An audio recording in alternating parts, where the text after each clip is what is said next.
வணக்கம் மக்களே, இன்னைக்கு நம்ம பார்க்க போற வீடியோ என்னன்னா, தென்னாப்பிரிக்காவில் நடக்கிற பெண்களுக்கான 20 ஓவர் கிரிக்கெட் உலகக்கோப்பையை பத்தி தாங்க. இதுல ஏ பிரிவுல 5 அணியும் பி பிரிவுல 5 அணியுமா மொத்தம் 10 அணிகள் பங்கேற்றன.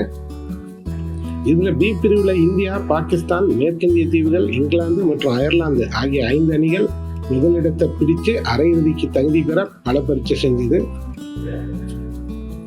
இந்திய அணி தன்னோட முதல் லீக் ஆட்டத்துல பரம எதிரியான பாகிஸ்தானை எதிர்கொண்டு விளையாண்டுதுங்க. முதல்ல பேட் செய்த பாகிஸ்தான் அணி 20 ஓவர்ல 140 ரன்களுக்கு மட்டுமே எடுக்க முடிஞ்சதுங்க. தொடர்ந்து ஆடிய இந்திய அணி 19 ஓவர்ல 151 ரன்களை எடுத்து ரொம்ப எளிதா வெற்றி பெற்றாங்க. இந்திய அணி தரப்புல ஜெமிமா ரோட்ரிக்ஸ் 53 ரன்களும், ரிச்சா கோஷ் 31 ரன்களும் எடுத்த தனது நட்சத்திர பந்து வீச்சாளர் ரேணுகா சிங் தாகூர்னால 15 ரன்களை விட்டு கொடுத்து 5 விக்கெட்டுகளை வீழ்த்தினதுனால இங்கிலாந்து அணியால 151 ரன்களை மட்டுமே சேர்க்க முடிஞ்சதுங்க.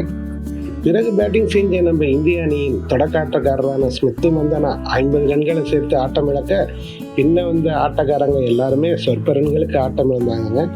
கடைசியா வந்த நம்ம ரிச்சா கோஷ் 47 ரன்களை சேர்த்து இறுதி வரை போராடியும் இந்திய அணி 11 ரன்கள் வித்தியாசத்துல இங்கிலாந்து அணியிடம் தோல்வியை சந்திச்சதுங்க.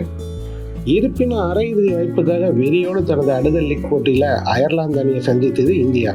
முதலில் பேட் செய்த இந்திய அணி தனது தொடக்க ஆட்டக்காரரான ஸ்மித் மந்தனா 87 ரன்கள் சேர்த்து பெவிலியன் திரும்ப முடிவுல 155 ரன்களை சேர்த்து அயர்லாந்து அணிக்கு ஒரு பெரிய இலக்கை நிர்ணயம் செஞ்சதுங்க. நம்ம இந்திய அணி 156 ரன்களை இலக்கா கொண்டு விளையாட ஆரம்பித்த அயர்லாந்து அணி 8.2 ஓவர்கள் இருந்த நிலையில் 54 ரன்களுக்கு 2 விக்கெட்டை இழந்திருக்கிறப்ப மழை குறுக்கிட்டதுனால ஆட்டம் டிஎல்எஸ் முறைப்படி இந்தியா 5 ரன்கள் வித்தியாசத்தில் வெற்றி பெற்றுச்சுன்னு அறிவித்தாங்க.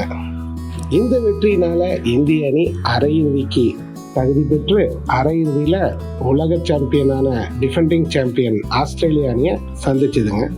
முதலில் பேட் செஞ்ச ஆஸ்திரேலியா அணி 20 ஓவருக்கு 172 ரன்களை எடுத்து இந்தியாவுக்கு 173 ரன்கள்ங்கிற இமாலய இலக்கை நிர்ணயம் செஞ்சதுங்க.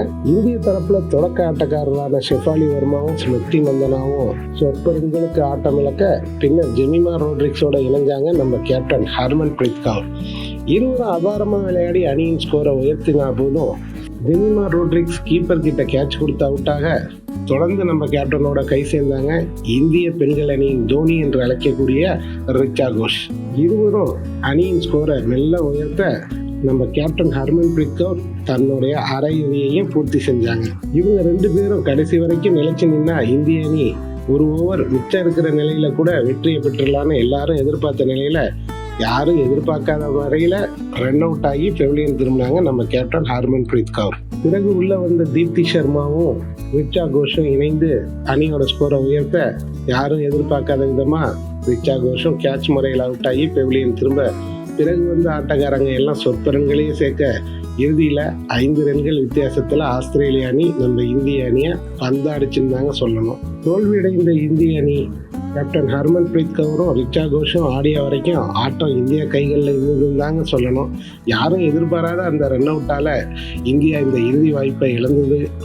இந்திய அணியின் கேப்டன் ஹர்மன் பிரீத் கவுர் பேட்டி அளிக்கையில், தோல்வியடைந்தாலும் தன்னோட அணியில் இருக்கக்கூடிய அனைத்து வீரர்களும் அபாரமாக ஆடினாங்கன்னு சொல்லி, தோல்வியிலேருந்து பாடத்தை தான் கற்றுக்கணும், ஆனால் அந்த தவறை மீண்டும் செய்யக்கூடாதுன்னு சொல்லி முடிக்கையில் அவங்க கண்ணில் இல்லைங்க, நம்ம கண்ணிலையுமே கண்ணீர் ததும்பதாங்க செஞ்சுது.